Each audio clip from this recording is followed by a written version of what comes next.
Ta grâce, seule ta grâce. Nous voulons instaurer un état de droit. Et dans un état de droit, il y a une justice indépendante. Ce n'est pas à l'individu Félix Tshisekedi de commencer à faire justice.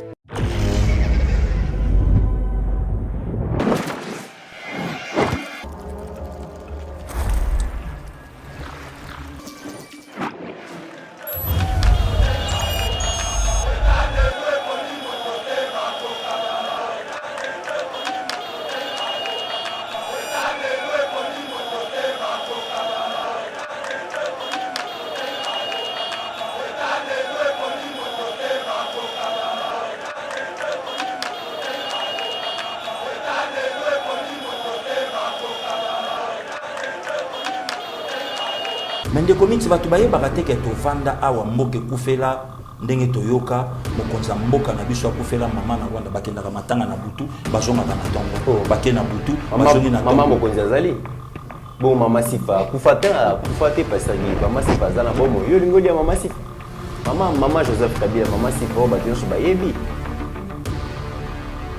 yo ebelo mususu pasagi yo ebelo mususu. Peut-être Joseph Kabila a zoa maman nae, peut-être moi na zoa maman pour maman si fa le baraté le roi Joseph Kabila. Peut-être Joseph Kabila zoa maman. De comité là. Oui, puis c'est pas dans la vie bazuye. Et ça la ba para moi lengi. Voilà jamais ta tout les Swahili na yebito na pour maman Pascal na l'accent. Oui. Après tu na Swahili maman naenda wapi? Anaenda kutalaka Maman Marc analimete. Vous comprenez? Analuka nini? Non, anasolola kaka mais rien. Soko tuni ba congolais le maman si face à la wapi même la tebina mate. Parler de Marc. Wana vina bango la discrétion vina. Donc ba soda nyonso bazala kana parler de Marc Bwana ba batela maman sifa. Donc na ba oya mabulu. Na ba oya mabulu ba batela maman sifa. Baza ba mabulu wana. Baba tele mama si parce que ça va parler de Marc Melenge toyoka. Kasi libulu awa parler de comité. En tout cas parler de Marc Besika Mayeso appelé. Nanya yebi que Bunagana a déjà occupé pendant une année en 2013 et que même Goma a été assiégé. Au moment où il va te a dit que Bunagana au Oyo déjà pour ton information lobby va faire d'essai banyataki ma bakotaki Bunagana officiellement voilà batu ba olo baté voilà ki kimia poko na moni muta tukete na moni muta pesa ta bravo faire des informations voilà et faire des ça ou nyata dans la localité mais Mitterrand comment voulez-vous pour moi Kagame n'est pas un Rwandais. Kagame c'est un chien excusez-moi, Neto Lingala, envenimé par Museveni, Azwaka Bango le petit naïe, a formé Bango pour que Museveni a combattu la velléité expansionniste, a comme le plus grand homme d'Afrique centrale. Parce que le maréchal Mobutu. Va placer ma petite naïe. Oui, a dit ma petite naïe a formé Bango, Kuna na Ouganda. Kachalisei, na kozwa pouvoir, après tant que Sinani na pouvoir à Ouganda, ici, qu'est-ce que Rwanda, Bobo Mambia. Yoke na Rwanda, yoke na Congo. Et là, la petite naïe, après tant que Chiti Bobo Mambia, na basu Rwanda, comme si on a idée, donc il me Congo au wapi? Oui, bandi Goma, au Katisi, forêt équatoriale, au Yeko Kitanamo, au la Congo central, la Mayombe. Ebs Cacao est un cacao en poudre de première qualité, mêlant l'utile à l'agréable, originaire d'Afrique. Les bio-cacao possèdent des propriétés médicinales et aphrodisiaques naturelles et puissantes. Un autre cacao n'est composé d'aucun arôme artificiel, d'aucun colorant ou de conservateur. Avec de l'eau chaude, de l'eau tiède ou du lait, profitez d'un tendre goût des cacao. Avec BioEbs Cacao, vous êtes assuré de retrouver une capacité physique optimale. Un complément alimentaire conçu pour les hommes augmente la libido pour une santé sexuelle positive. 30 minutes après l'usage, vous avez des résultats positifs. C'est la première fois que j'ai goûté un complément alimentaire sain, propre, bio, sans produits chimiques et sans aucun effet secondaire et qui fait des merveilles. Tout ce qui est écrit pour ce produit est vrai. Bien fait et pour le cœur et la morale, lutte contre l'hypertension et le diabète. En tant que médecin, je vous conseille l'utiliser. Et pour devenir distributeur, écrivez-nous sur gemsociety1@gmail.com. Nous sommes aux États-Unis.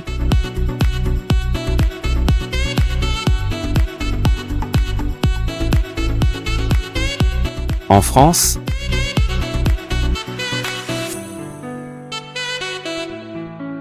à Kinshasa, appelez-nous. Nous sommes au Gabon. Nous sommes en Afrique du Sud.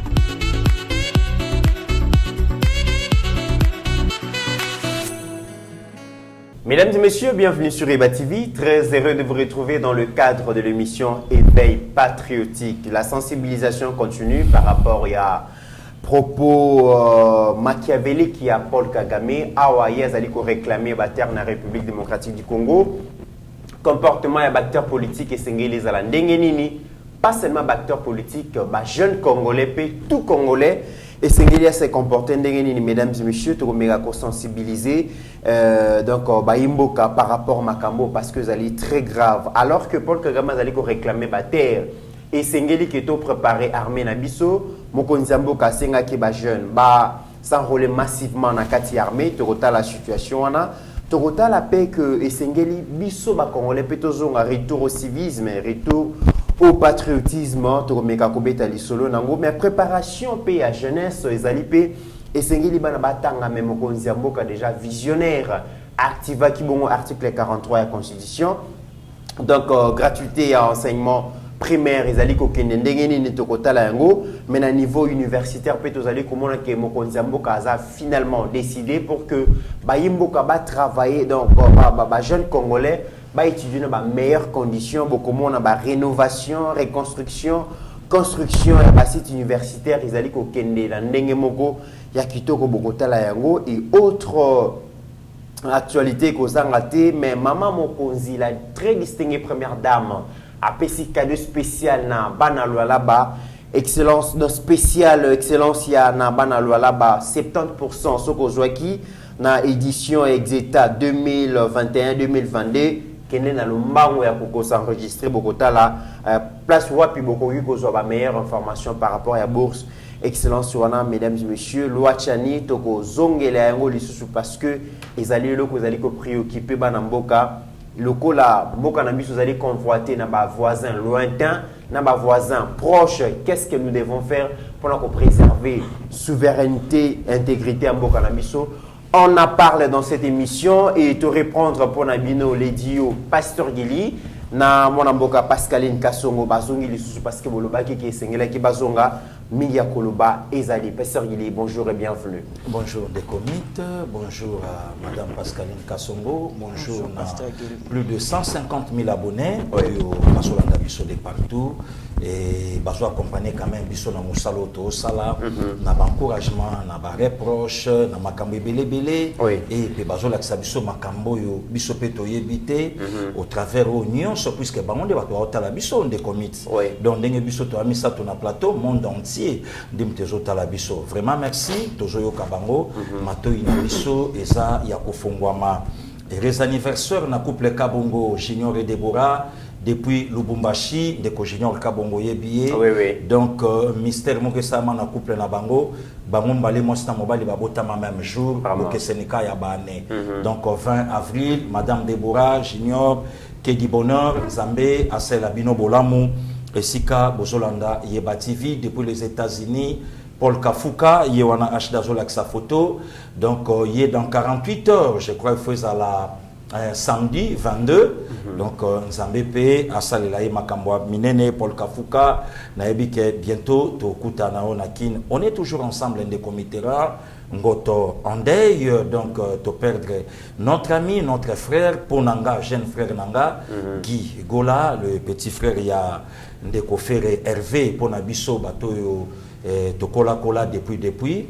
Donc, toujours présenté pour ma condoléance, puisque orchestre Mobimba Ferre, Balanda Kabiso, Bamar Kaouz, Baninga Nyonso, Bisika Baza, Balanda Kabiso, Batala Kabiso, vraiment, Nzambo ya consolaka, Metema, a consolé leader Ferregola et Sikazali na makamba makasa autour les kanango ba prison ba bilo kebele belé et alors voilà aujourd'hui à perdre son petit frère propre.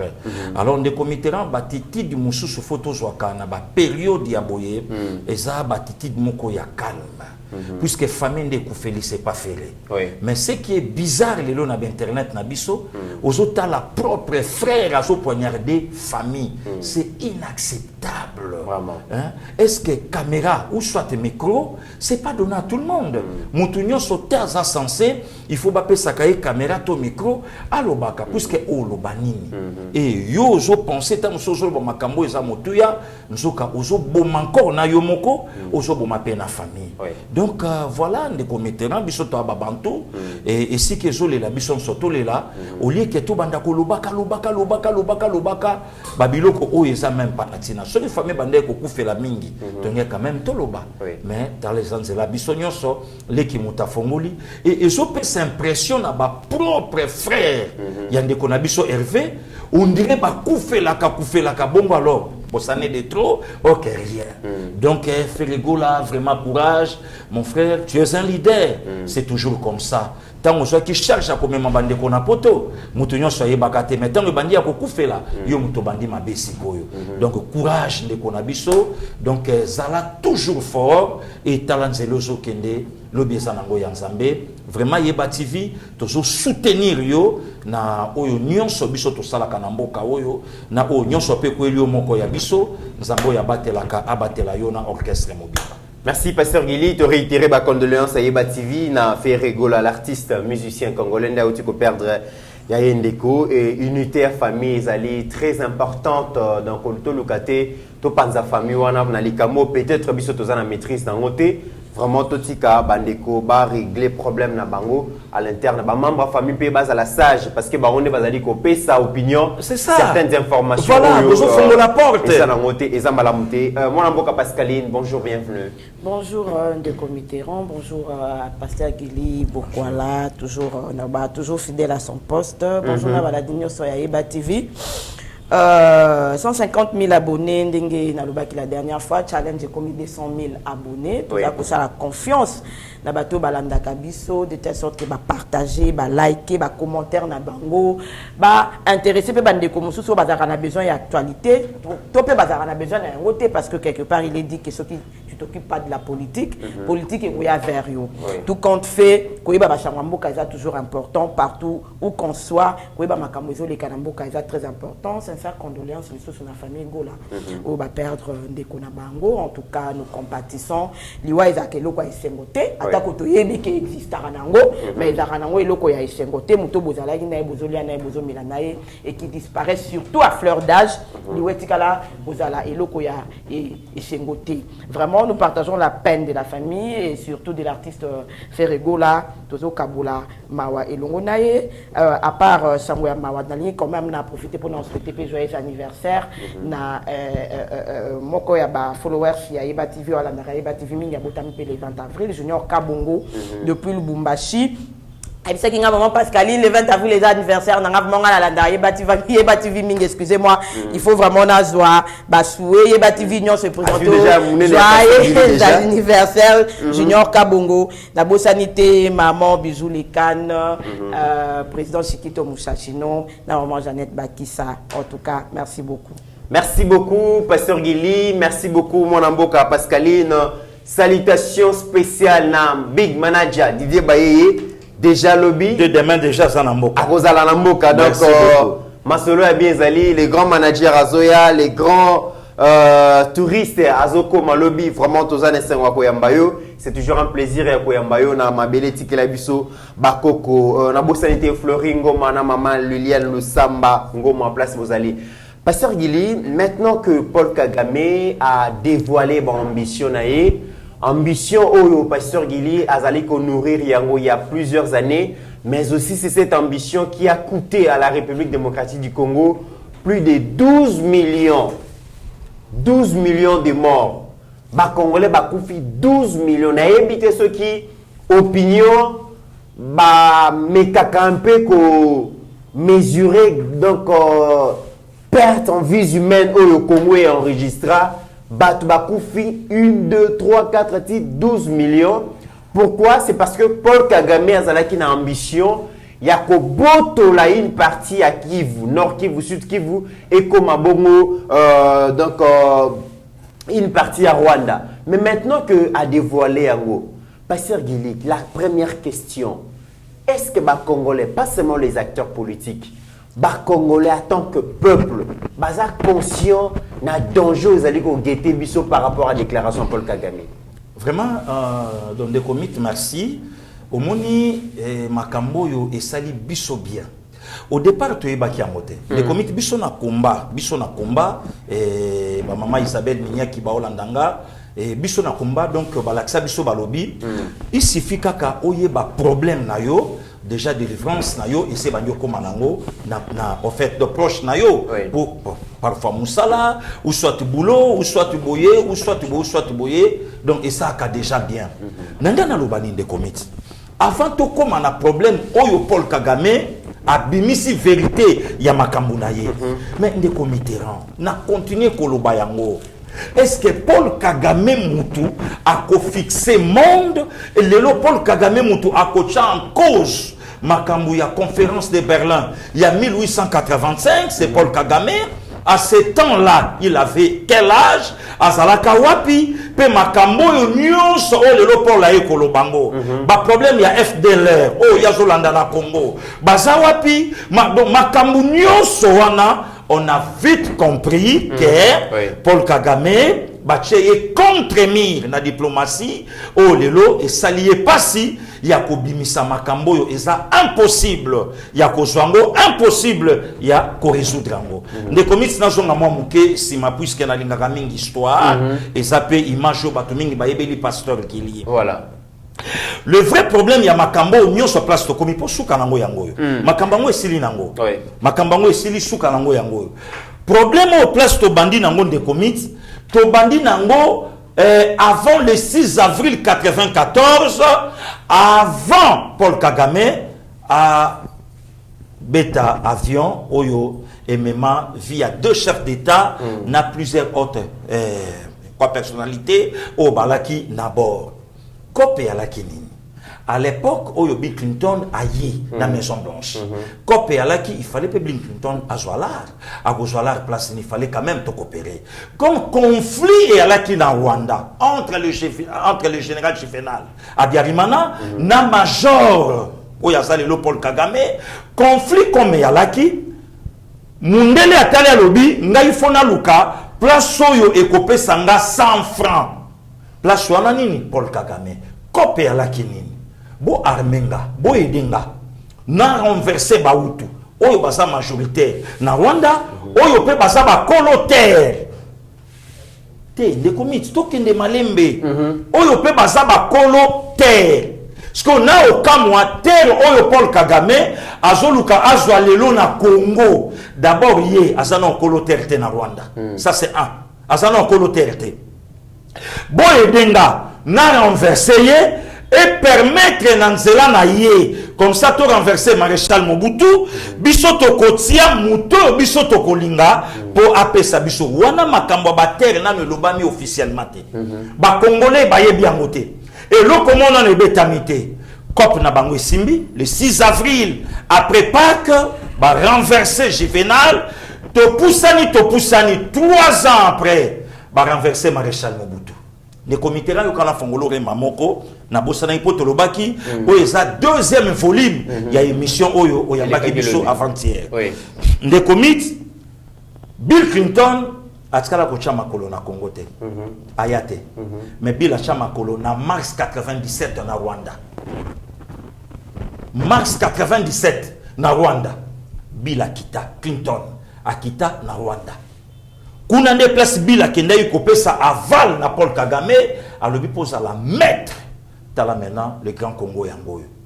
Ce qu'on dit mina ko renverser le Grand Congo wana sikoyo kokofanda mutu moko pété akobeta asuli solo ya élection na mboka oyo puisque biso to pesa yo oyo pesi biso.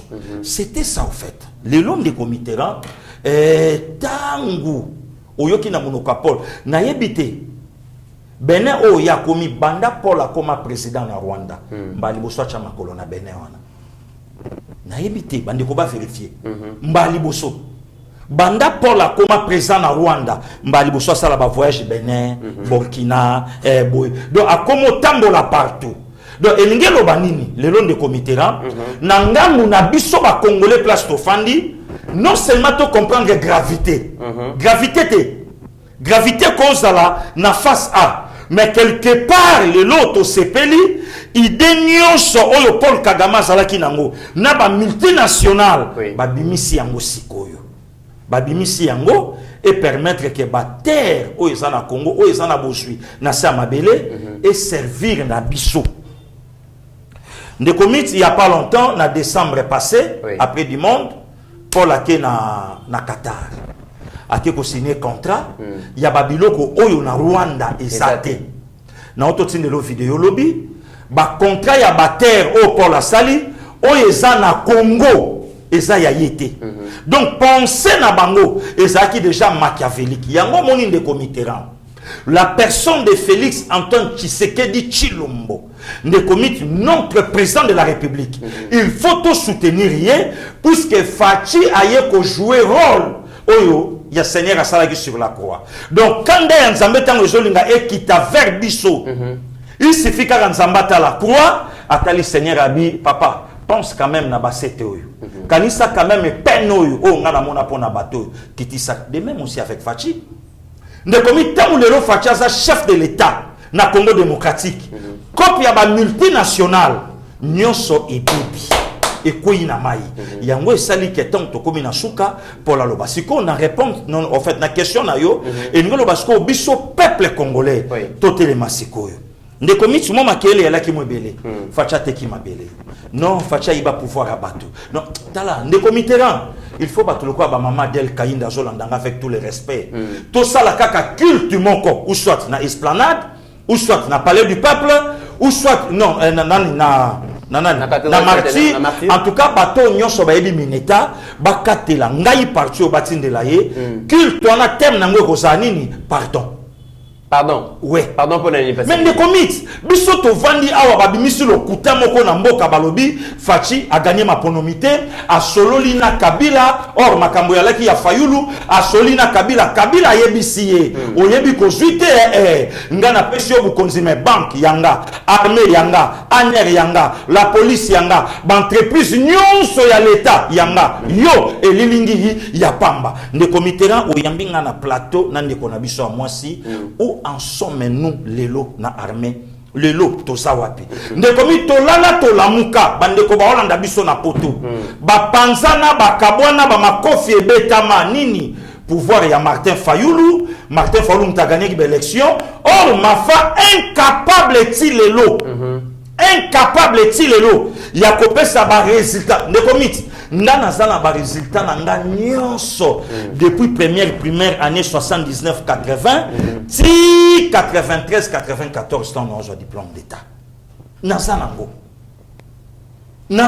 OK mais à combien plus forte raison ba résultat oyo et pesa meli plus de 100 millions de Congolais te yom tozu yango mais ma fa incapable ya ko brandir bref mais denge tozabo e batu bakabwana nana gagna vérité des îles vérité des îles na date episcopo akota bêtise oya yebate le loto za vérité des îles ma fa limbisa biso sambiso to senga bolimbis sambiso to senga bolimbis ya limbisa biso nde komi to fandi mama moko na poto sala vidéo alobi makambo oyo kabundi basaliye na Rwanda kabunda ke koyeba vérité ya pouvoir ya mukonzi na bango mama ona loba ba bêtise lelo na polo bango lisute nde komiti biso vana kata mboko balobi gouvernement ezoumela po ebima pona nini baozela ordre ya Paul Kagame nde komiti biso vana na kata mboko balobi ba Frank Diongo po babima alors baozela ordre ya Paul Kagame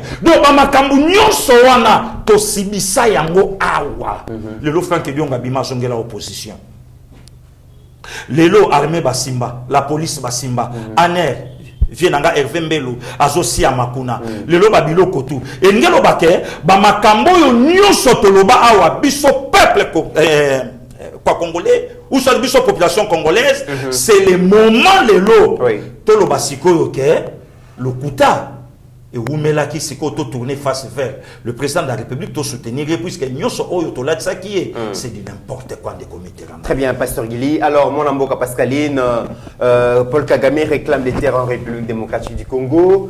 C'est ce qui justifie même la raison et la incursion et armée rwandaise pendant plusieurs années, et occasionna plus de 12 millions de morts et l'équipe même nombre de génocide de Salema à Rwanda.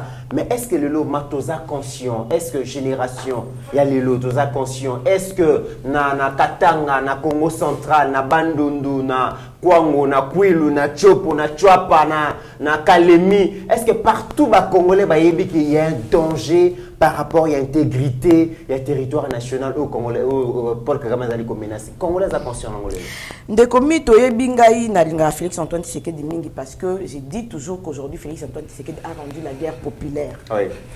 Et là, on est déjà à tout, il y a des Congolais qui sont en danger. Et là, ce qui est inquiétant, c'est que cette guerre a perduré pendant plus de 30 ans, mais c'est comme si conscience est éveillée. Dans le bar, toujours exemple, Bunaga a occupé pendant plus d'une année en 2013, mais au Rotambola, na Bakino, à Potolongol, dans la province, na Babisora, à Kinshasa, à Potomi Monaka. To se considérer à l'Ouest, tu seras plus éveillé que Batumsusu. Nanya Yebi que Bunaga a déjà occupé pendant une année, en 2013, et que même Goma a été assiégé. Au moment où tu as sauté, a Ebika Bunaga na Obazui. Oyo, déjà pour ton information, le Biba FARDC, Banyataki Bakotaki Bunaga. Officiellement. Voilà, tu vas le battre. Voilà qui m'a qu'on a moni mouta tweeté, na moni mouta pèse à ta bravo. Et pour qu'il y avait une information. Voilà. Et FARDC, ça veut qu'on y attaque. Mais Mitterrand, comment voulez-vous? Il y avait plus de 2000 officiers qui déjà en nationalité douteuse. Si quoi, sur la plupart, bateau et la fonction, affectable à Est. Ok. Si quoi, on a Est et on a une majorité très très alaki. Président Félix Antoine Tshisekedi a coqué comme ça là. Erreur on a été à Kolobake. Ce qui va Ouganda va longo to Kenya longo bino boke. Kota pas yebi ke na kati kuna ba très très bazali photo de masquer bangonam. Kota mbaroya okende kokota. Bino boka chaka FARDC ndoka. Il fallait d'abord veiller sur l'armée. Il y a une stratégie et ça se multiplier autour de l'armée. Donc là qui n'a armée nini. Le qui va faire des contacter, qui va faire des contacter. Donc kenge là non ennemi au bazar quand tu faire des photos détectées bango parce que la plupart des traîtres nous sur Bakenda Est va faire des gens généraux, chef de poste. Tout le monde va affecter Bango. Parce que là qui déjà la plan à Bango depuis 20 ans, il y a une candidature à Congo. Alors il fallait prendre ces gens-là et les affecter là-bas. Pendant Nini, Bazora Batouana, ta nationalité de thèse, va affecter Bango à Tanakam, ton Mboujima et tout, je ne sais pas où. Pourquoi il fallait les affecter seulement à l'Est? C'est qu'il fallait contrôler Bissot. Pourquoi il fallait les remettre dans la frontière Oro? Et ça n'a pas de problème. Et puis il y a des gens qui ont Lubaka. Avant d'aller la conscience, ça va Congolais. Monsieur Joseph Kabila, puisque c'est son nom, pour Oya la Sima Babakisa, Bible écoute le lobby, que ton oui soit oui, oh non c'est Oya la Sima, et où t'as pas Satan. Là, on a lobby, tes Bible écoute le lobby. Monsieur Joseph Kabila, militaire de surcroît, comme monsieur la mission à formation la Chine. Général-major. 4 étoiles. Commandant FT. 29 ans, il y a des général. Il y a un moment où pasteur Guila a été balobi. Soda à vivaka na couple le la civil. Le président Félix maman Denise bazara collé serré baba civil. 29 ans déjà général major. Joseph Kabila na maman lui voulait me ba vivaka couple ya ki soda. Bon, etali bango. FT et la force terrestre, ça veut dire ça bitumba mabeli. Si on tali bien à Goma, bitumba na biso qui bitumba, il y a force terrestre. Parce que force aérienne interviendra mingi en cas de force majeure. Parce qu'il y a besoin de monter à monter suko et matakaja en cas de force majeure, mais bitumba mingi daka FT la force terrestre. To vandi na mutazara commandant ya FT à 20 ans. Atika lo bunda bitumba moko te ya FT pas lunya. Oh. Ni na ba Rwandais, ni na ba groupe armé. Bobo ebisanga longa bitumba kwapi. M23 2013. A signé un accord toi que là. On va dire que Félix Léon la guerre. Soldat tout au Vandine à 30 ans. À quelle guerre? On va le barabaloga M23 en 2013. Bah non M23 la guerre ton accord. Ouais ça bino vérité. Ya moto le baki a. To kasi to baki a Obasanjo atala ki batuni elongi. Atali bango atuni bango makambo bo signé. Bon, sûr vraiment que bon signé. Je crois que Obasanjo atangaki, atangi et puis atali mais ces gens sont naïfs. est-ce que ils sont malades. Mais est-ce que ces gens réfléchissent? À tel moment, est-ce que bateau va homme politique? Ou bien ça doit mitali ajnaye, à tali mounene na oyane. Vous voyez que Nigeria le qui RDC na mounene. Ou soit à mituna est-ce que ça va congolais? Eh, Nigeria le qui RDC na mounene, puis Nigeria ça va tribu, pour qu'on a bango batsanga na ba Ghana na ba bon koyo kate ba opota bango bisoba. Au moins là on a bango beaucoup aram de ba gérard, ba sala ka ba na mama belete. Siko atali bango tellement est-ce que ces gens sont sérieux? Mais tout est-ce que ça va congolais va boss bah signer quand même. Sikoyo ba accord wana soi-disant yango mutu sisa ki guerre. Siko soda o tozala ki na yi wana. Ki soda expérience ki soda po to yeba yo ke oza neti pasteur Guili aza fin communicateur boye. Ota la question pasteur Guili a fait vidéo nous mamba moko 5000 vues, 50 000 vues par exemple. Ah, ngam koni na ko 50 000. Ozo et ça expérience. Il y a pasteur Guili. Total par rapport ya musala na ye. Au moment na pasteur Guili le ata alobi a longwe na ye ba TV. A telemika ata libosa prince awa. Abada taka koloba. O sentir que bato bosa nini bakoya parce que ana domaine les années expérience. Siko Kabila na 20 ans ya kisoda. 20 ans, 30 ans. Pour Bayara sur na 97. Na plus de 25 ans. Pour avant Bayara na 97 ya zaki de soda. Donc on compte les 97 pas de soda. Guerre nini o ya saki na est sisi bitumba est. Parce que lui était militaire. Donc, il y a armement, il y a plan stratégique, il y a des banderaki, il y a des côtelaki, il y a des pendeni bako bimila. Pour moi, il y a des RDC makolonde, rien du tout. Rapport ni a pesa biso ya guerre. Kafanda ki bonde fatia koma, afanda kabosa ya biso rapport. Tokendaki Rwanda, tosola na Kagame, to expliquer que to ko ça partenariat gagnant-gagnant, bino boko za boye biso peto za boye le roi bozaka na richesse te, boza ba frère na biso, to faciliter bino vie, po bino pe bozaka moi vie. Rapport. Ça côté Kamboka d'après ba kabiliste. Te, to te kimboka te. Bino bozolo ba accord gagnant-gagnant, accord partenariat commercial mais ça la relation de bon voisinage. Est-ce que l'on dit Ferdinand Kambere? A lebi propos ya Kagame sur les années la période de Kabila Kagame ko lo ba bongo te po ba no banga Kabila. Kagame ko lo ba bongo te po ba banga Kabila te Kagame ko lo ba bongo te po yebaki ke azala déjà na RDC. Ana temps ya owela te. Alors lo bani mutu azara déjà awa ada déjà na instance à likolo. Mutu kutu officiellement na mikanda ba pa pesa 40% ya lo bani. Officiellement na mikanda ba pesa 40% ya lo bani. Ye Ferdinand Kambale ceux qui Kambere, ceux qui Kakambere. Ada sûr vraiment que Kagame a pour banga Kabila o ya sali de toutes pièces. A sali na afdel ta commissaire a fallu na bokonzi. Moutazaki de la RDC. Alors, pendant 20 ans, on n'a rien fait. Les gens n'étaient même pas conscients qu'il y avait la guerre. Donc, c'était comme si de rien n'était, quoi. Au fait, Mamadou Ndala va couper les qui n'ont pas qu'à l'éti. Et l'autre, général, Baouma va couper les qui n'ont pas comme si de rien n'était. Fati arrive, la première des choses qu'il fait, il rend la guerre populaire. Le loi que tout le monde a 5 ans. C'est ça, au fait, l'éveil de la conscience du Congolais. Félix Antoine Tshisekedi, c'est que Congolais ne sont conscients que tous allons attaquer et ça la bâtiment. On est des français, on y a vérité expansionniste. Félix Antoine Tshisekedi va dire le bango les lotés. Alors, on a un discours, mais les gens ne tirent pas attention. Un président ne se plaint pas. Bon, ce que un président ne pleurniche pas. Un président décide, déclare. C'est que Kagame a répondre à la milieu de la fatigue. Voilà. C'est Zaki Milelo. Voilà. Kagame a répondu à la milieu de la fatigue. Voilà. Parce qu'il ne faut pas faire des aventures avec cette chose-là. Kagame qui vient, il dit il a des terres à récupérer en RDC. Moi, je voudrais poser une question. Tant que Babandi Bitumba n'a pas et que la communauté internationale décide finalement, c'est là on a couloir humanitaire, opération turquoise. Période Wana, la terre ya Wana des Alao. Au couloir Wana bisom to fongola kiango. Ke Wana dans on a beau mouille. Tous on a image Wana parce que yango na banda ko kanisa yango. Et c'est là où tu as ce qu'on a la responsabilité de la communauté internationale. Le Rwanda, c'est un pays qui bénéficie de générosité, j'allais dire, de la communauté internationale, vu le génocide de l'ECA. Mais sur 12 millions, il y a des Koufi na Congo, parce que la communauté internationale est tinda bisoto et ambabato le loba komi kobo. Yo zo que ne compte biso 12 millions papa. Il faut savoir aujourd'hui que les génocides rwandais, on n'a rien contre nos frères rwandais. Moi je continue à croire que ce sont nos frères, ce sont nos voisins. Bah on déplacé Rwanda, bah on déplacé PRDC. C'est 800 000 personnes seulement. 800 000 personnes qui n'ont pas été tuées par des Congolais, qui ont été tués par eux-mêmes. Parce qu'il faut pas le alors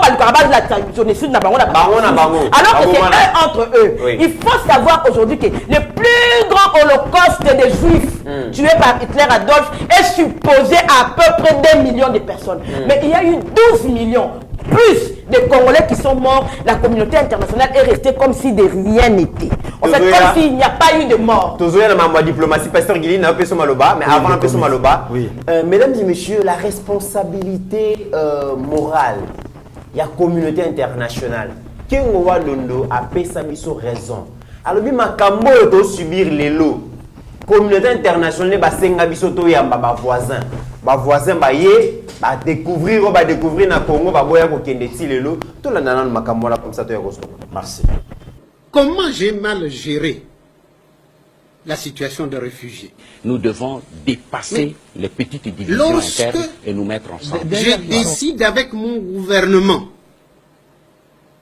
que tous les réfugiés devaient quitter le territoire de mon pays au plus tard le 31 décembre 1995, le 31 décembre 1995, et que le président Mobutu me dit, ce n'est pas comme ça, prends une position contraire, et je reçois de la communauté internationale le secrétaire général des Nations Unies, Boutros Ghali, le sous-secrétaire d'État, Georges Mousse, le directeur pour Afrique, Rochero de la Sabrière, pour me dire, écoutez, non, il faut suivre la voie du président, il ne faut pas vous opposer au président sur ce chapitre. Alors que toute la population du Kivu avait mobilisé ses moyens de transport pour aider les réfugiés à rentrer. La vérité, c'est que la communauté internationale ne voulait pas, alors que la même communauté internationale, par 2 résolutions du Conseil de sécurité, a voté le déploiement de forces multinationales qui devaient constituer les couloirs de sécurité pour permettre aux réfugiés de rentrer dans leur pays dans la paix et la dignité. Cette même communauté internationale reviendra sans que les résolutions du Conseil de sécurité aient été démenties par d'autres résolutions, qu'on ne déploierait plus parce que le Rwanda venait de bombarder les camps des réfugiés et que tous les réfugiés sont rentrés. Ne sont plus rentrés dans la paix et la dignité. Sont rentrés avec baïonnettes sur leur dos. Non. Le vrai problème se pose en ces termes-ci. Si les réfugiés étaient rentrés dans la paix et la dignité, que le secrétaire général Boutros Ghali ne cessait de répéter, ils allaient récupérer leurs biens, leurs maisons, et allaient exiger des élections. Et en vertu des dispositions de la Charte des Nations Unies, un homme, une voix, les Hutus allaient revenir au pouvoir. La communauté internationale, Kagame et son pouvoir ne voulaient pas cela. La communauté internationale a le génocide sur la conscience et devait se décharger de cette conscience, de ce génocide, d'une manière ou d'une autre. J'ai pris contact avec le secrétaire général, par 2 fois, à l'Assemblée nationale des Nations Unies de septembre 1994. J'ai été invité par le secrétaire général pour prendre part au Conseil de sécurité en 1995. Il avait été entendu que je devais convaincre le membre permanent du Conseil de sécurité pour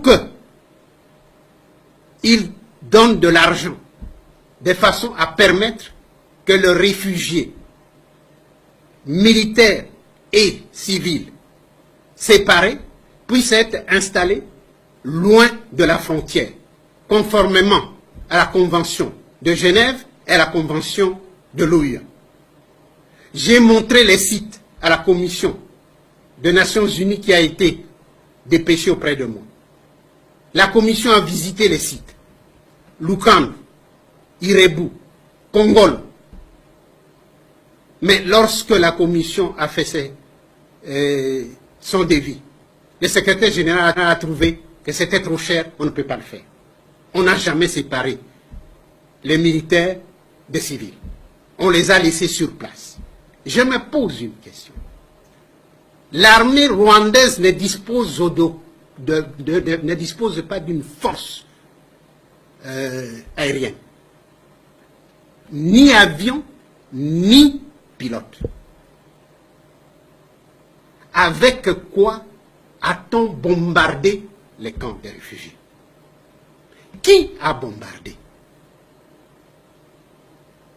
Je sais qui a bombardé. Le moment n'est pas venu. Je sais qui a bombardé. Le moment n'est pas venu. Mais je renvoie ceux qui m'écouteront aujourd'hui de lire le livre de Bernard Debré, Le retour du Mwami. Il est révélateur. Pasteur Guili, génocide, l'historique, communauté internationale a une responsabilité à Makassi. Mais Rwanda, Pasteur Guili, génocide, Ndeko Pascaline, à Lobiawa, à peu près 800 000 morts, communauté internationale a mobilisé. Paul Kagame le loi comme intouchable kaka po bat bakoma na mbazaka na mawa na yena mawa ya Rwanda mais biso 12 millions Pasteur Guili communauté internationale solidarité zate soutien zate et le comme zate est-ce que Paul Kagame n'a pas une diplomatie à Makassi biso ba congolais diplomatie ça et là la tondengeni je m'explique ndeko Mitterrand na ya et loko ndeko moi ça lobby eza Makassi maintenant fongola ngoma muke oui omoni makamba Rwanda tango banda le 7 avril puisque avion ya présent à Biarimana et soit missile solaire na 20h30 na 20h30 et suis missile et pour ndeko mit fixé directement opinion et zalaka même jour na maréchal Mobutu palingaka kufa oui et zalaka jour wana puisque maréchal Mobutu aboyaka ko sala déplacement ya badolité tina Arusha alors il fallait oyebi le ndeko Mitterrand il faut batebele bateyama yoka kop avion ya président Burundi et alaka na Uganda il fallait et ya Burundi et soit le président Cyprien Tariamira à ça la déplacement de Bujumbura tina Arusha. Le président Museveni a bloqué l'avion et il y a le président Cyprien a sololi na juvénal na matin il y a le 6 avril tangaouti na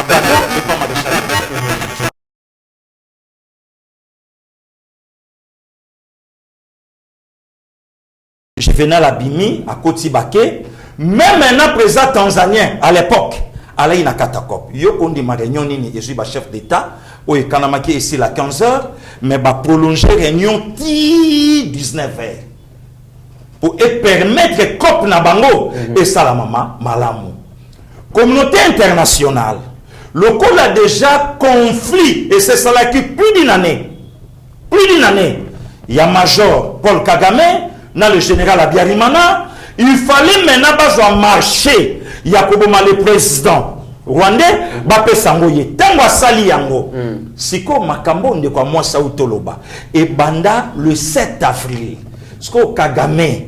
Pour Amila Kisamawa. Comme un bazar minoritaire. Yemoko Kagama Koti na copie ya Koboma Bande Konaye. Batousi. C'est ça la vérité. A Koti na copie au massacre Bango. Aboni Bango Abi. En tout cas, et c'est comme ça que le Rwanda a commencé à vivre dans l'Isungi. Pays à Babola. À vivre sous perfusion financière internationale. Le comité malin qu'il est, mauvais qu'il est, sorcier qu'il est, Satan qu'il est. Oh, Pasteur Guili. Oui, le comité. Si ko copie ya mikuwa na ye oya bandeko na ye batusi et comment marcher na monde yango ne pesa kambongo na Rwanda yango pesa kambongo pesa mawa na communauté internationale voilà la communauté internationale bosimba bango te ba tandis que Congo a perdre population ya ville province ya Kinshasa Donc kini tout tokufa. Place ce qu'on a zongeli de connexion Pascaline Kasongo. Ne commitera ko tumbola rangai mutute. Na tumoliote Pasteur Guili motuna kaka. Ko fukanga itende ko. Na tunika ka question Pasteur Guili. Tikala ko yoka Kabila. To tikala ko yoka Kabila asala cop ya vrai. Oyo Kagama sala ya faux ya lokuta. Kabila tikala ko lobate. Otange ninga lisolo ya ve oya beta mutu mulangi. Akenda ka prison Ferdinand Kambere puisque mutu na mutu fotanga kene loko na ye. Ayebo beta mulangi ayebo panza mutu. Ardan Kabambi. Oui, camarade à parti. Oui, à panza. Mamula mulangi na mutu. Na yo kia so beta lisolo lobi et loko yo en tout cas zo regretter na pouvoir eza faiblesse. Na pesa yeko. Soka lobi na pouvoir au Ferdinand Kambere.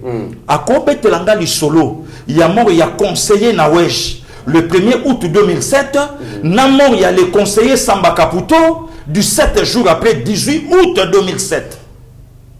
Ndenge toyoka bakufa ponani. Ndenge toyoka. Ce qui est, puisque Erwana Ferdinand Kambere a yebi na nous PRDT. Azala pété.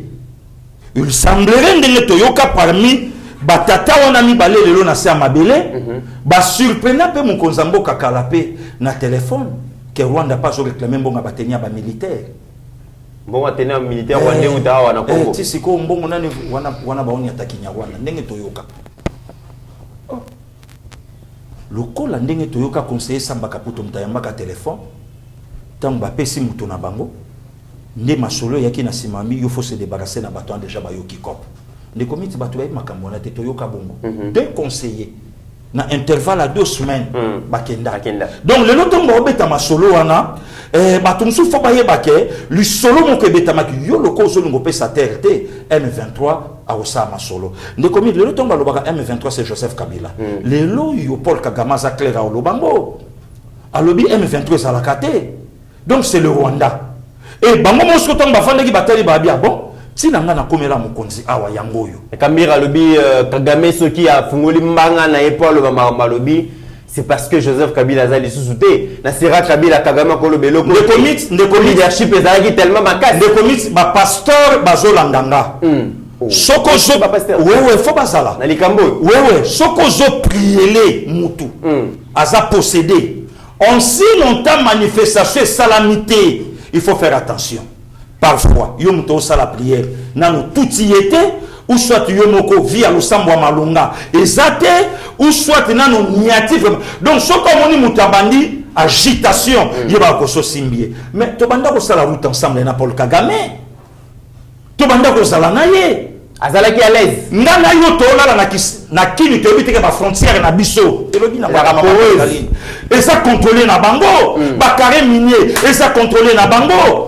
Bosco Taganda na CPI batuniye au samba na lopoto au samba na li falansa po ba yebi ke ba congolais ba makase na français habité na yebi français te oh ba juge ba longo na lunette ba bi comment ça bon ça va samba na lingala puisque moto moka sawa a ko interpréter bien pour lingala nde monoko na bango te lingala pe na yebi te oh Kikongo te Swahili mais finalement yo Chilou ba pe de logo abingai Kinyarwanda na la lisango général congolais officier supérieur 4 étoiles Kinyarwanda bon beta kaka abeta Kinyarwanda de comité le bien le bité ngana le na mécanicien na Rwanda mais on se retrouva général na Congo Kinshasa na habité mutu na biso azalaka kuna ye mtabenganga abi kopesa na CPI mutu na biso abenginga lobi kopesa awa sika mécanique et futate aya à la 3 minutes encore il foule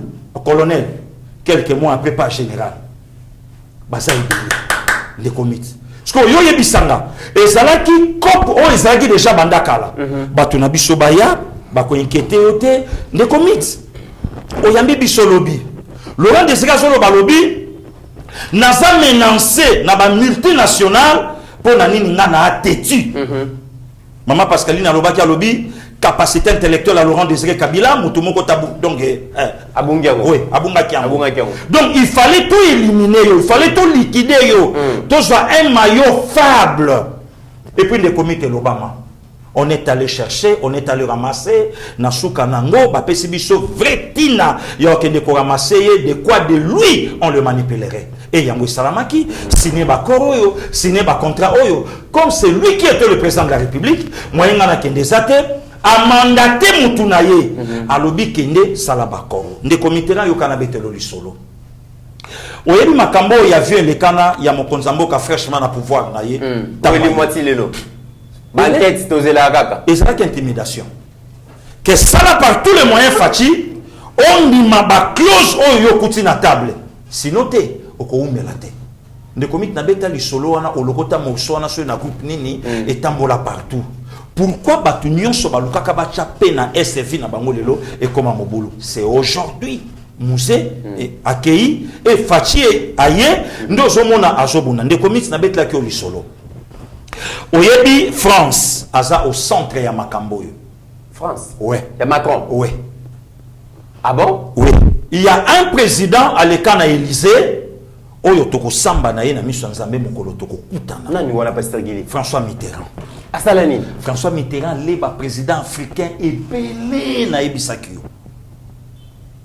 François Mitterrand a ye na Élysée même pas un mois.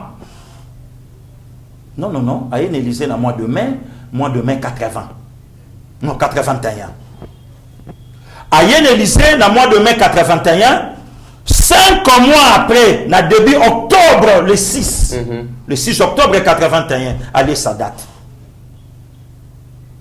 Allez, sa date. Donc, vidéo yo la kisi.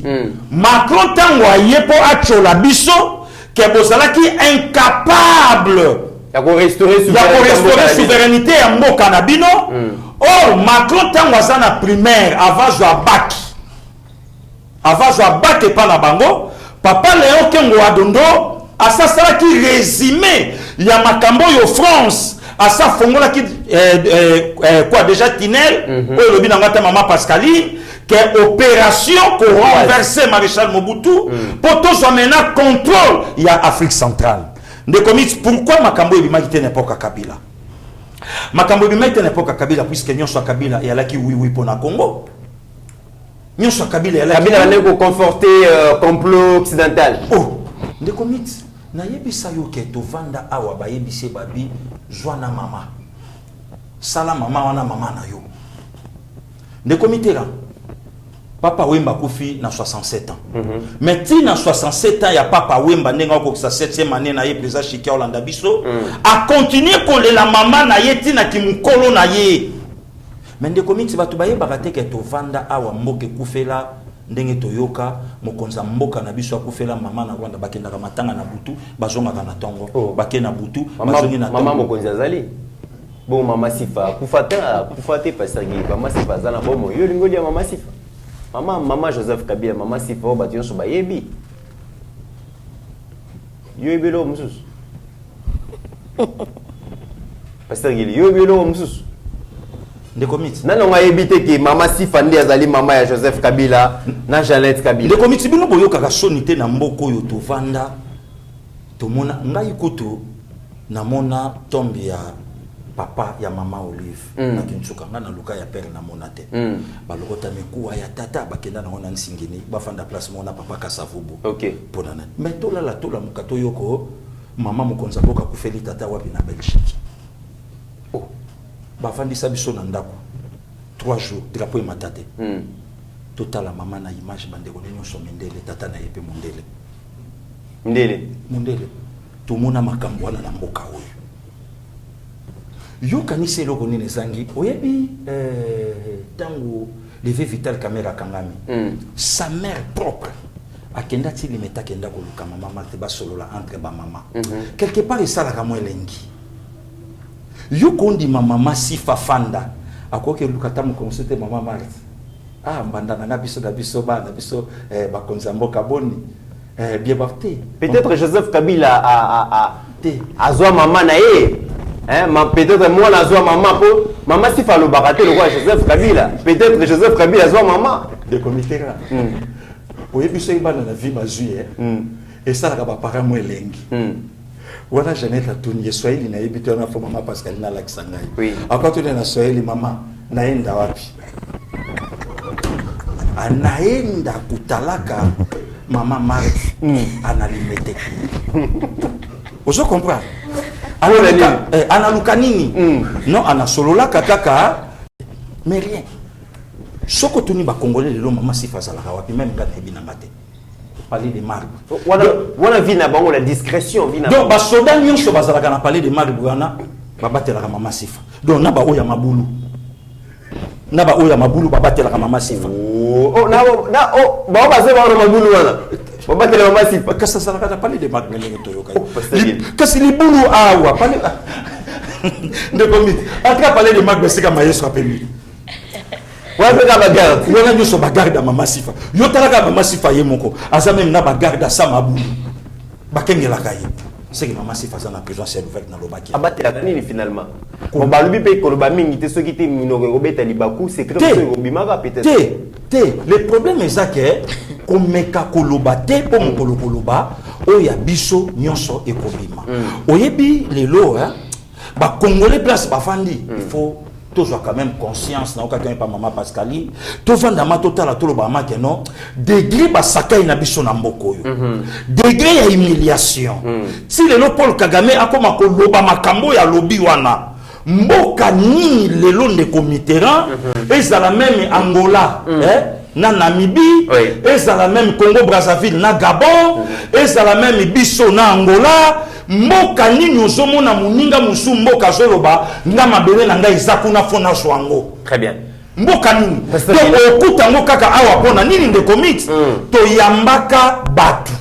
Batu o to yamba lelo tala place zoa tonga na mwanda musika autala bino buyi zoa tonga musika tala place ndeko na tongi na kingakati basala ni boy donc boy horizontal bakabwani oye kozwa bato nyonso bazingi biso donc penser na bango ezalaki bien té donc lelo avec Tshisekedi Tshilombo donc ozo sentir que guerre yo to yebaka te guerre to banda yo kango masolo guerre to mona kate lelo guerre e bandi ko yokana lelo guerre e bandi ko bima donc engelo bake nidité ya Rwanda nidité ya communauté internationale nidité ya Paul Kagame et mon ami Sekonami Sobato. Très bien Pasteur Guili Monamboka Pascaline Rwanda 800 000 génocides, communauté internationale bazo compatir, solidarité à Makasi et sengeli ko développer Rwanda ba fond ezo uta de gauche à droite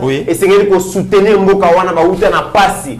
Congo 12 millions de morts, c'est comme si l'iwa ya congolais ils allaient l'importance de vie à congolais ils ont l'importance de diplomatie ya biso ya kolala ya Rwanda ya kolamuka. Qu'est-ce qui s'est passé histoire ngo izanenge nini mwana mboka Pascaline mais ndeko na linga ina kufana posika parce que gilim comme soso abimisanga na plateau na osika mais il est vrai il faut le dire est-ce que Maman Sifa dara na biso miso toza bana ye tango azaki maman présidente na biso ça veut dire que avec maman na biso ce que écoute maman bombi abima loba hein yo kasi maréchal Mobutu dans la discrétion te.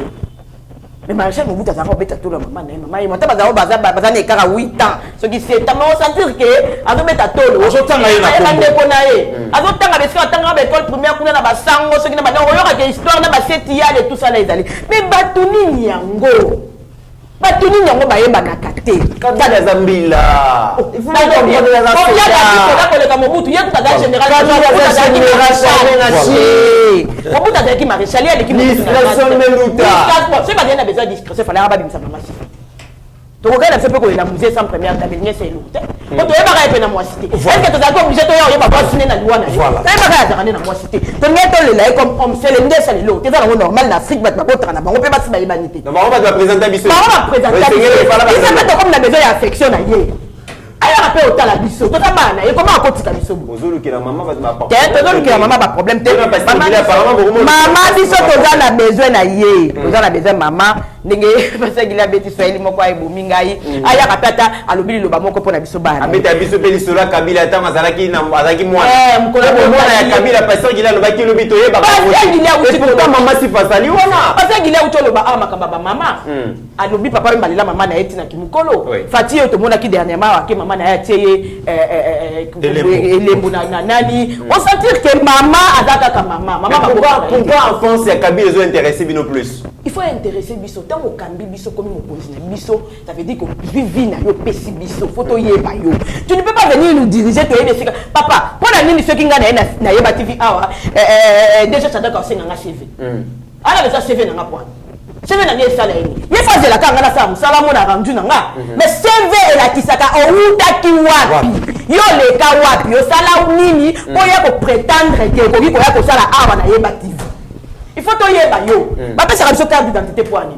pour identifier biso na fanda ka lesika so par rapport mu kola likambu to kende inde to kelu ka mitera pa na bango ezalaka awa to bango mu kole ko yinde la biso na bango to kelu ka bango yeba ka ke Kabila za général major point barre to kende ko lukela bango wapi ba beti so atanga ndawa adresse ni na Congo ezali au monte ke ba pota biso buzoba. C'est pourquoi je reviens pour dire que ça buzoba moko o congolais lelo il faut Mama Pascaline a complété le Congo. Congo a risqué kozala na mokonzi ya mboka Azaria Suruberwa azata na lupango te na Kinshasa azata na lupango te na province moko ya Kin mais ache libaya comme quoi candidat président de la République. Est-ce que beaucoup imaginez hein? Biso la Congolais tous censé est-ce que oyebi que RDC o ba bengi Zaïre na kala ba bengi Congo et ça parmi ba pays o ebimisaka les grands intellectuels des années 60 temps indépendance ces au sala Lumumba n'importe qui te ba kito wana boyo kaka ki ba n'importe qui te ba même kuma ba respecter bango ba Thomas Sankara ba respecter bango le Congo c'est un pays des élites c'est un pays ba tout pas pamba te ta ba c'est nous que mettre c'est que donc moi avec ba premier docteur en droit et ça pays ba élite pourquoi les lo ba ya ko bimisa biso le quoi toi pays moko ya ba tout moko zoba. Ça veut dire batumoko ya tinate ba ya ba matabiso likula mitu ba fandela biso pendant des années to fanda le quoi baba ba batela kisi to lobate. Kambere aujourd'hui il fait la honte. Ceux qui n'a aucun Congo na omona ke amunande parce que biso pas biso banande to wana ba Congo to yeba na kaso ki ba paluku ba Kambere ba Kanyere ba Kazira ba banande. Il fait la honte de ses pères. Batu ba bundisi ba vérité expansionniste et autres c'est que dans le Ghana Est. Ce sont ses pères pour que yele lo aya ko parole aya ko lobake tangwa Kabila Kagame a Kokane. D'abord, Ngana douta quand on a nationalité rwandaise à Kagame. Pour moi, Kagame n'est pas un Rwandais.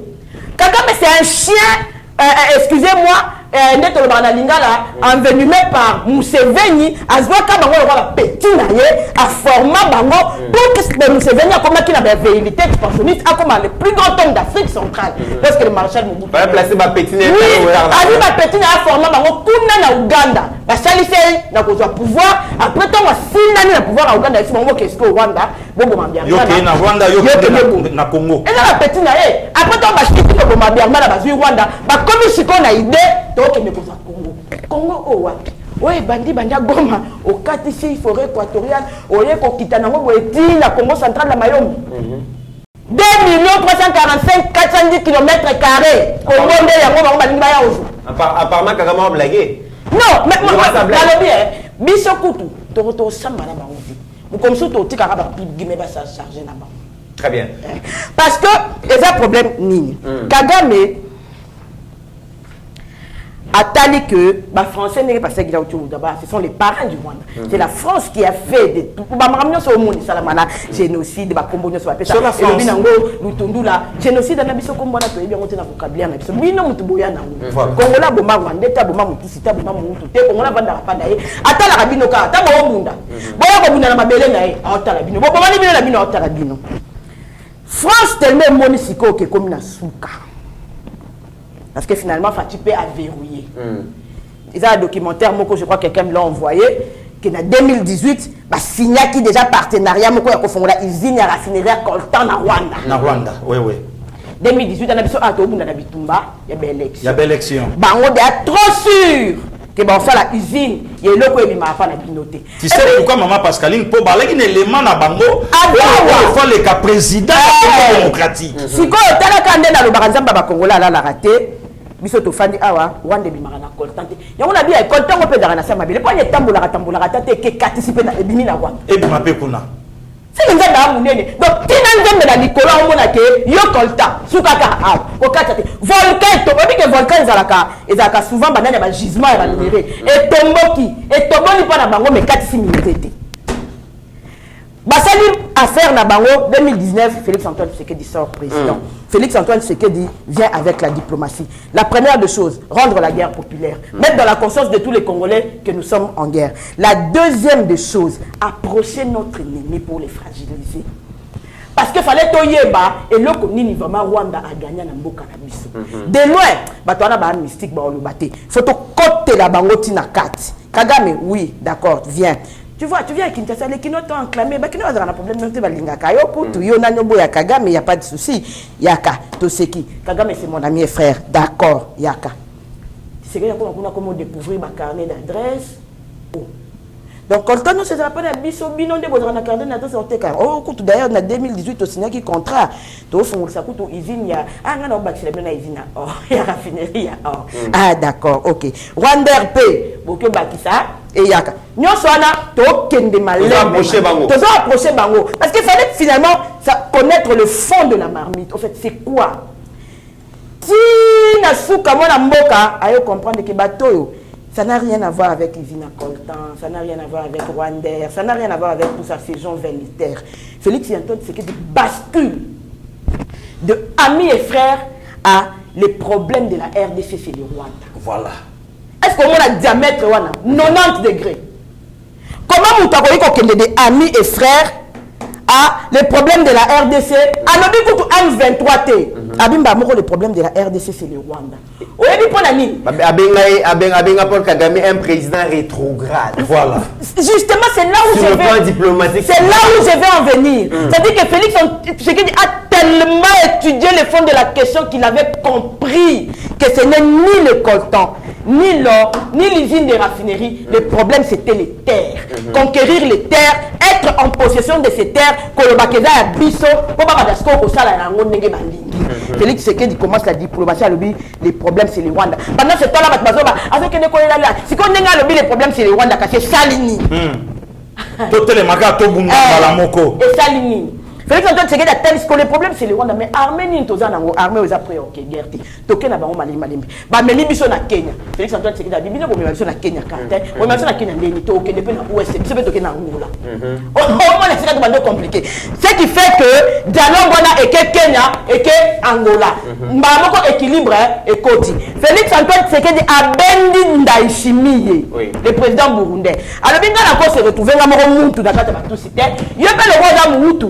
Yakananu, pour le président EAC, comme ça, Jean Lorenzo, Ndayishimiye, Nanga le roi de Bantou, to sali équilibre na ba tout seul, pour bateau, baza, bamayele, ma belle ma casse. Paul Kagame étant à moni Jean Lorenzo, Ndayishimiye, ba côte na masolo, et comme Marianne Moussa qui n'a rassouté. Il avait compris. Voilà. Il avait compris que Moutou Nazane en face, à l'ékinga à Mayele, à l'enga na sima. Aye, ah, salinga le quoi, moninga, mais Paul Kagame s'est réveillé en retard. Ce qu'on a pongi, ne moni Moutou Saoula, m'kana pongi, le quoi, zana moi quitté. La pongi, n'a pas ce qu'on a commis, les M23 n'est pas le problème. Les problèmes, ça a été les problèmes des terres. Mais Paul Kagame fut le président de l'OUA avant Félix Antoine Tshisekedi. À l'OUA, le principe d'intangibilité des frontières existe. Ça veut dire que Kagame, c'est un président hypocrite. Et on a Félix Antoine Tshisekedi n'a rien à Lubaki. Le problème, c'est Kagame, il se prétend être un homme de guerre. Le long d'un siècle en Afrique, comme tu as su ma soeur, il y a un homme de guerre. Dans le niveau déjà, il y a principe d'intangibilité à la frontière de Zalaka. Comment il a été président 2 ans? On dit qu'on ignorait le principe pour que le long d'un Bénin, que ne se prétendre que aux gens la terre, ça veut dire Paul Kagame n'est pas seulement en train de violer la RDC pour à sa violer la biso, c'est pour violer biso pour Kamobi. Ça veut dire biso là parce qu'il est pas mis terrain là, biso c'est la carte. Paul Kagame est en train de prétendre nous violer, il est en train de violer l'Afrique tout entière. Très bien. Et d'ailleurs, le chef de l'État, conclusion, n'a aucun centimètre de territoire et aucun été, Pasteur Yeli. Oui, de combien? Mesdames et messieurs, quand on a invité ceux qui ont tata moisi rwandaise, n'a invité, car le but déjà émission ici, il à la côte de Maroc, Lukaka. Tant que nous sommes comme les Nikon dans le but, un président Chikito, tant qu'on a relevé, tout dans le but, à Mamazo Luka. Donc, comme il a souka émission, mesdames et messieurs, Minga Kolo Bezali, mais dans ma camo, il y a Suzali Koleka, le président de la République prépare la nation. Ils ont préparé les Congolais pour l'éventualité où ils se confronter dans l'eau. Ils ont préparé la jeunesse. Le chef de l'État compte sur la jeunesse. À Sengi, les jeunes vont s'enrôler massivement dans la armée Bozomo na sip ko ndezali ko la kisawana déjà na bakitona a to mona ki 10 000 donc jeunes ba 10 000 na ba S kuna 5 000 donc ba jeunes bazo s'enrôler massivement. Mais préparation à jeunesse, mesdames et messieurs, et ça kanakati ya armete essayer éduquer, essayer de instruire ba Congolais oyo entre guillemets régime ya Kabila et priva qui bango na likambo ya scolarisation, gratuité de l'enseignement. Ba or ba colton oh madame Pascaline Tikoloba essayer là qui est financé bongo gratuité enseignement pour bana Congo batanga. Kasi Kabila lingaki yangote, le président Félix Andimi yango. Pasteur Guili pense que le président de la République a raison de compter sur la jeunesse pour na la responsabilité à défendre Mboka. Est-ce que la jeunesse congolaise est consciente? Est-ce qu'elle est prête vraiment pour défendre la patrie? Bien sûr, on a complété le roman, on a fait au moni Fachi c'est un diplomate, on a continué à Kolobango, puis on a continué à toujours Kolobango. Fachi c'est un diplomate. Même Joseph Kabila, même Batu Awa. Baselaka Fachiaya akanga Kabila na armée oyo a contrôler kité na libulu awa eba kité na makambo belé eba kité ayaka akanga Kabila sur quel problème il fallait tout travailler na yebayo et peuple congolais pa yebake oza na souci na bangote oza beaucoup plus na souci na yo na kan na yo alors pour na kolia de même aussi avec Paul Kagame ndeko mit na lana ndeko mombo Luara. À part là, dans les Kambuya, Rwandais, c'est comme si Luara. Donc, on a habité sur une déguine. Rwandais et Kitawa. Rwandais, vraiment, tu sais que dit. Mais non, c'est la Luara, ça l'émission Sikoyo. Non, c'est là. Bazanga elo kwa koloba. Ne komit li Kambuya ba minéré. Yango moni même ba Martin Fayulu. Il faut pas appeler Congolais ba yebake batona ba batuna bisoté. Baza batuna bisoté. Ouais. Bon baza batuna wa. Mais comme ba Martin baza parmi bato ba télémela état de siège au profit de l'ennemi. Et ça il ko mokote bato ba continuer ka kokufa. Na bisoté awa ba ignorant moyen te. Oh penser ça qui est longwa pour boulevard et continuer ko sa musa nango. Le lot tuna maman Pascaline. Est-ce que contrat wana ya ba izini wana o fallait salama na Rwanda ya coltan ou ensemble nous les lots et salama te pona nini état de siège est bloqué makambo nyonso ndeko mito tuni likambo ba jeune mais ba jeune ba kokai ko yandeli ni pouvoir moko yé et même les biso ba kuluna et même ba kuluna ndeko mito eza na partie kabola ba machette na mboko yo génération kuluna na Kabila génération kuluna na lobi eza na partie e kabola ba machette ya sika tramontina na Mariano comme dit ceux qui gênent ke ko soma machette na epona libala apesa na belle famille muto ya olinga atekela yo il faut mon facture facture o ba pesaka pona nini eza na partie munge comme yi ko soma ba machette ko kabolela kabatu ko kabola kabatu ndeko mitse ba beta bisola M23 na yebi documentaire mon côté salama na élection il y a 2018 o bazolo bake président ya kala a joué M23 à l'ADC bango teni baya awa pona ko matraquer opposition ndeko mit na sauté yango to frola liwa na élection il y a 2011 na mboka oyo le lo bateau yo balobaka ke to kondima fachi na mura oyo bomaka biso est-ce que ya mura oyo za lelo faut mon que toi là qui infiltré comme pas possible les comités zoka muisa mura comment humaniser voilà colonel le humanisé okotala bango ba major Adelar Anga okotala ba capitaine Roger Tango do yo moko zotuna bango to ba musuba yakande bakei Amona modeste mpanga na bi mais asolo la pena bato asolo aseka pena bato voilà des comités ranaya donc on se comprendre les locaux mboka na biso ezalaki infiltré na nemo ya kosakana te yo kondi mamutazo banda armée directement na péta général miracle congolais au kutango depuis quel âge 29 ans a commis mokonza mboka oyo au kutango na mboka mon côté au kutango na mboka mon côté ndekomit pas mokonza mboka a sali appel na jeunesse congolaise pour nani baya ba soutenir armée na biso o ezalaki terrassé na bapaya ba jeune to comme ko benga bango na ba parti politique moyen na 3000 francs ba bundi ba bitumba après parti non après meeting ba kei siko boya bo servir ne komiti ngana petit nom de papa to 4 ça prince à 24 na nani na molar wana to mona 8 transco ba jeune ba okende na ba 20h ba oyemba tala les gens kondi nanga zo like ça bango déjà ba na ba tenu ba pour répondre na appel ya tata mokonzi de père et de mère tokotika yangote pourquoi puisque il faut bana mboka bakota bafanda basa misala na mboka na bango oyo esengeli tala même ba université pasteur Gili d'ailleurs na osenga en 1 minute totala tournée à Patrick Mouyaya na ba site universitaire. Comment le chef de l'État a rénové, a construire, a reconstruire ba université pour que bana Congo ba gérer mboka lobi batanga na ba meilleures conditions to la extrait to comme vraiment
qui fait pour la université, ils allaient rénover, ils allaient abandonner, ils allaient repeindre.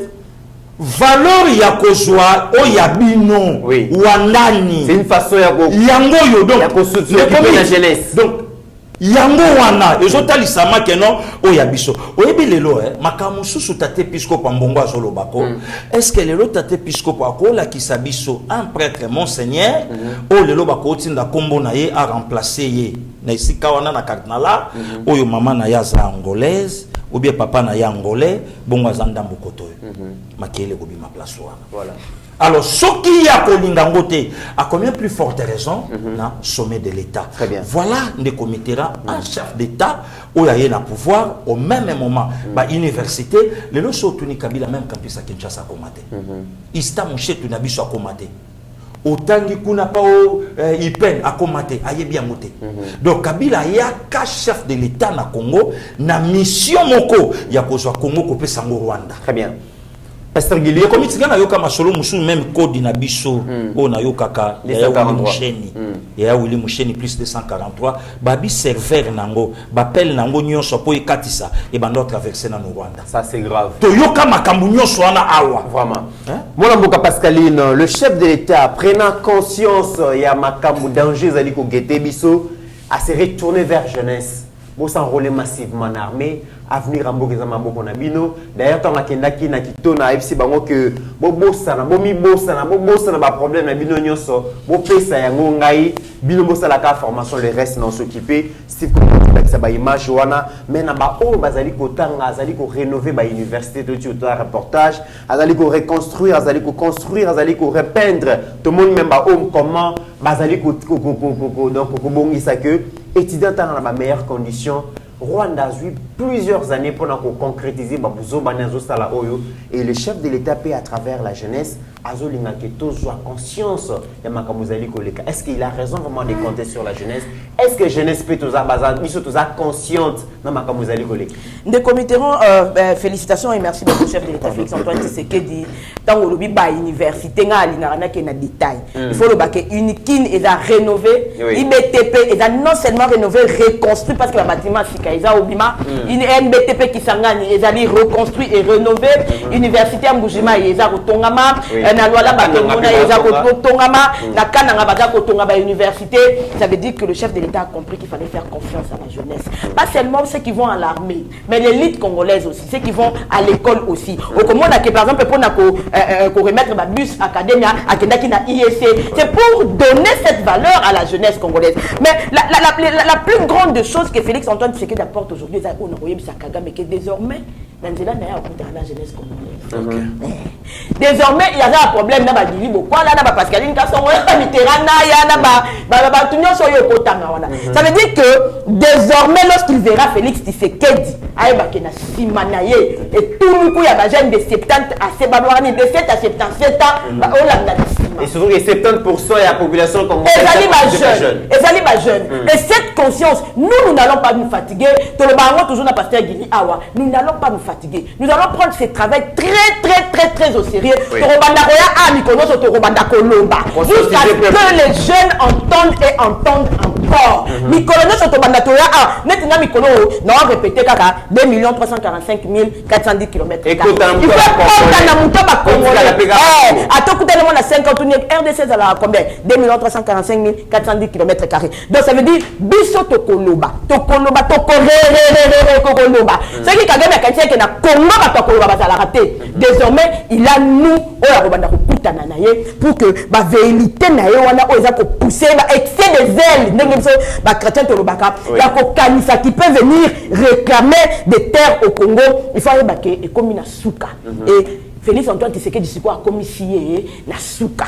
Le président de la République peut compter sur la jeunesse. La conscience vient en répétant. Au moment où Lumumba parce que Guili le disait hier, je crois, les hommes à 36 ans.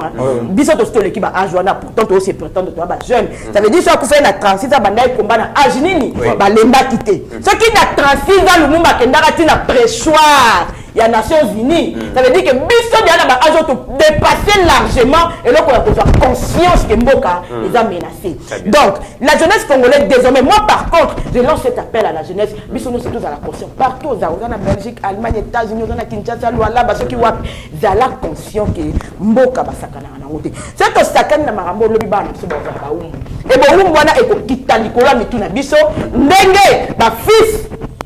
Américain le comment condamner mais ma grand-père n'a dit ça peut se défendre pour nous. Donc la jeunesse doit être plus consciencieuse aujourd'hui. On a que la classe soit classe au sérieux. J'en appelle d'ailleurs au ministre de la formation professionnelle, envoyez plus de jeunes à la formation professionnelle. Maman Antoinette Kipoulou. Voilà, envoyez plus de jeunes. INPP d'abord multiplier Yango. Envoyez des jeunes à la formation professionnelle, conscientisons les jeunes pour que d'ailleurs avec madame Denise Niaké donc la conscience est comme de plus en plus que Mboka était Kamate. HD Tokomi na Souka vraiment émission balancer les bisous vidéo moi 2 minutes projet Excellencia spécial Excellencia là-bas comme ça en 1 minute vous clôturer émission. Une réussite que la fondation Denis Nyakeru Tshisekedi aimerait désormais faire bénéficier à plus de boursiers. Afin de créer une véritable élite locale capable d'accompagner un développement répondant de façon spécifique aux besoins de chaque province, la FDNT, en partenariat avec la province du Lualaba, lance la bourse Excellencia spéciale Lualaba Bora. Le vœu le plus ardent des mamans Denise, d'avoir un programme Excellencia spécial Lualaba. Comment devenir boursier du programme Excellencia spécial Lualaba Bora? C'est simple. Avoir obtenu au moins 70% aux 2 dernières éditions des examens d'État édition 2021 et édition 2022. Participez au test de sélection qui sera organisé par la FDNT.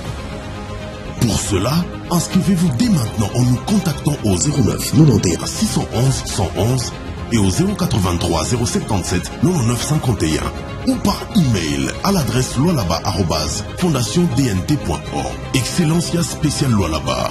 Démocratiser l'excellence pour le Congo de demain. Voilà l'encadrement, il y a jeunesse, la très distinguée première dame Maman Denise Nyakiro.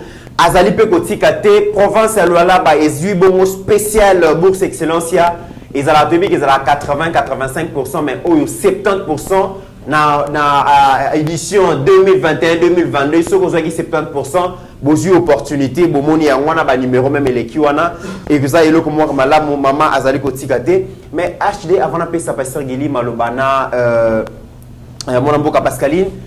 Balancer les biso, la biso photo ya excellence Tony Mwaba.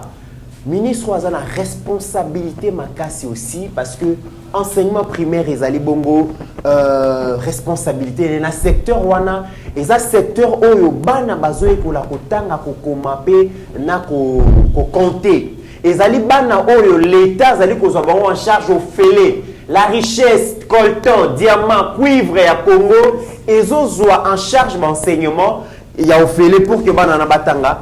Pasteur Gili, la très distinguée première dame Azali Kobunda pour que bana ba exceller quelques générations ba qui ne kotanga libana batanga pe awa bazo ba responsabilité. Tony Mwaba pe Azali Kobunda pour la réussite et la gratuité, c'est une façon aussi à ko servir, ya ko responsabiliser jeunesse. Oui, de commit le président de la République à Lobaka oui, merci. Na début mandat na ya alobi na ye Nacha Baborn, Batras, lobby titan on a aussi sa mandat nanga.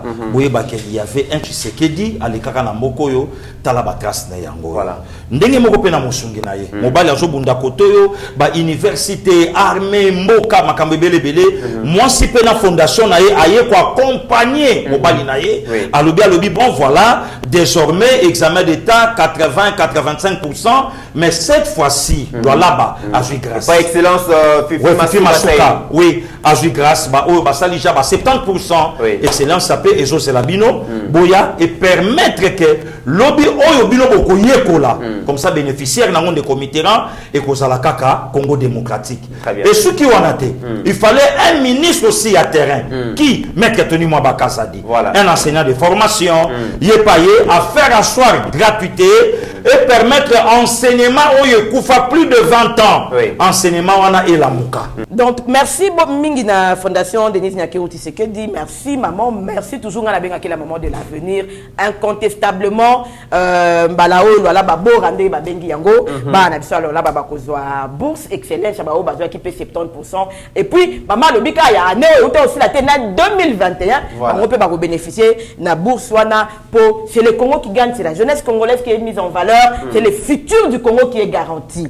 Donc opportunité Pesami et le na gouverneur Fifi Masuka bien sûr, la gouverneure du Lualaba qui se joint à la distinguée première dame pour na couper sa espoir na jeunesse Nabiso. Mais aussi félicitations aux gardiens de la gratuité Ndem Sotobenga Kaye, son excellence Tony Mwaba Kasadi, enseignant de formation Yemoko.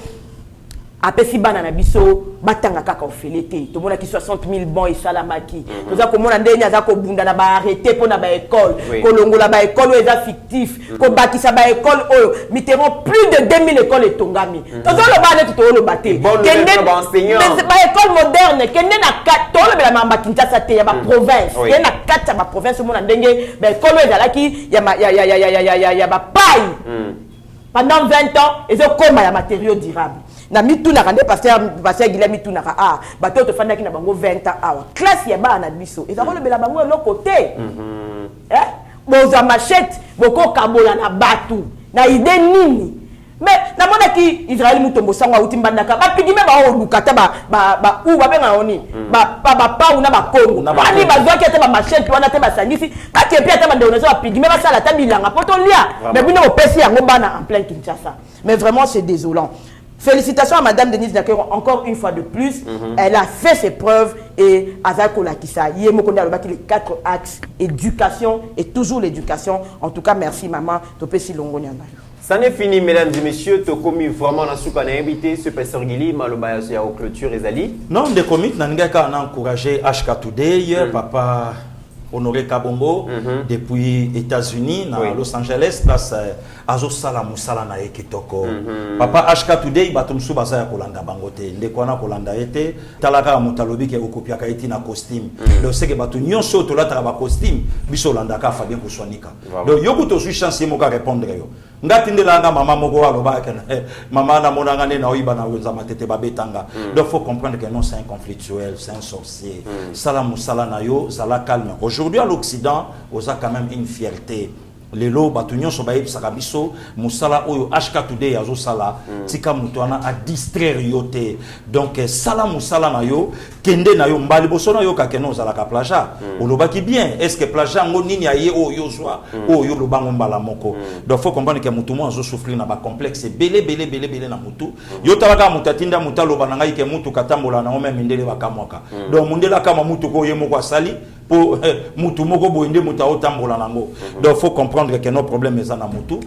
Ba choc à vérité des urnes, ba choc ya ba carte électeur atinda batuba somba awa, ya mwana mtesala kaepe donc ba kanwe beta na mutu. Ça musa na okito nzamba batela bino nyonso. Ba César Ganga di Kulutu Nangai, ba Marceline Mido Place Bossa Moussala, vraiment donc ba Maman Lisette, Bossa Moussa na bino bien, ba tumsu ba bata okipa, ba mote talaga yande mo tala ebongo. Oh so la qui est mon ani ki ayona ebo pembenité. Merci. Merci na yonde commit, merci aussi na madame Pascaline. Merci. Denga zone di makamema kabola nangai moto pamba moi plateau.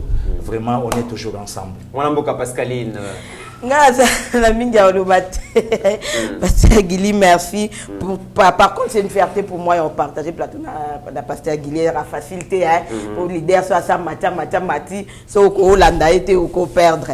Merci beaucoup Mitterrand Naya. Vraiment longo na mingi na pesipe na bosanité grande sœur na mami qui bala ya papa Jean-Claude Kiololo na Paris na France.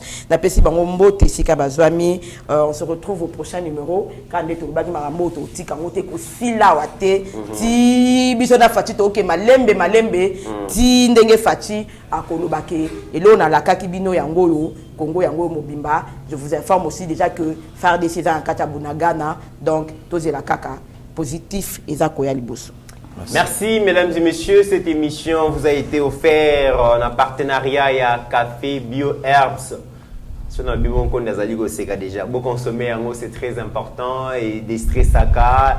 Et ils ont prévenir la maladie belée donc Steve Condé Azamoko va bénéficier en moi et vraiment n'engue ça la gabo consommer en sans modération parce que vous ça la bien très bien. Mais au-delà de nos divergences d'opinion, mesdames et messieurs, n'oublions jamais que la RDC reste plus grande que la somme de nos ambitions individuelles. En attendant, portez-vous bien car chaque jour est une vie. Merci. Merci. Ta grâce, seule ta grâce. Nous voulons instaurer un état de droit. Et dans un état de droit, il y a une justice indépendante. Ce n'est pas à l'individu Félix Tshisekedi de commencer à faire justice.